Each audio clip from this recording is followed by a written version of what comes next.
Hi friends, please subscribe to Amravati Media and press the bell icon for more latest updates.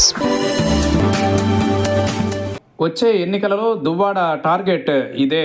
Srikakulam జిల్లాలో senior నేత MLC Duvvada Srinivas 2029 ఎన్నికల మీద focus పెట్టేశారు. ఇంకా 3.5 ఏళ్ల వ్యవధి ఉండగానే ఆయన ఇప్పటి నుంచే తన యాక్షన్ ప్లాన్ని సిద్ధం చేసుకుంటున్నారు. లేటెస్ట్గా ఇచ్చిన ఇంటర్వ్యూలో ఆయన మాట్లాడుతూ వచ్చే ఎన్నికల కోసం ఒక సొంత పార్టీ కాదు కానీ ఒక మినీ సైజ్ కూటమి లాంటిది తయారు చేస్తున్నట్లుగా చెప్పారు. కీలక నియోజకవర్గాలలో తన సారథ్యంలోని ఇండిపెండెంట్ అభ్యర్థుల కూటమి పోటీకి దిగుతుందని, టార్గెట్ చేసిన రాజకీయ నేతలను ఓడించేందుకు, తాము గెలిచేందుకు ఈ ప్రణాళిక రూపొందించామని ఆయన చెప్పారు. ఇండిపెండెంట్ అభ్యర్థులను తాను రెడీ చేసి కూటమి కట్టి ప్రయోగం చేయబోతున్నట్లుగా ఆయన వెల్లడించారు. అధికార టీడీపీ, విపక్ష వైసీపీలోని కీలక నాయకులు తాను లక్ష్యంగా పెట్టుకున్న వారిని ఓడించేందుకే ఈ కూటమి ప్రయోగమని ఆయన అంటున్నారు.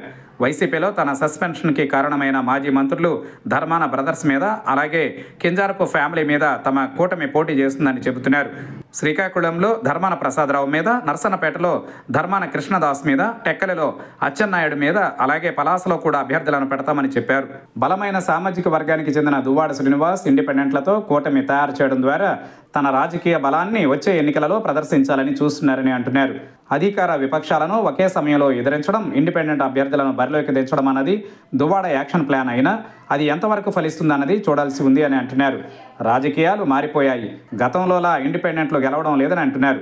అయితే రాజకీయంగా తన ప్రత్యర్థులను లక్ష్యంగా చేసుకుని దువ్వాడ ఈ ప్రయోగం చేయబోతున్నారు.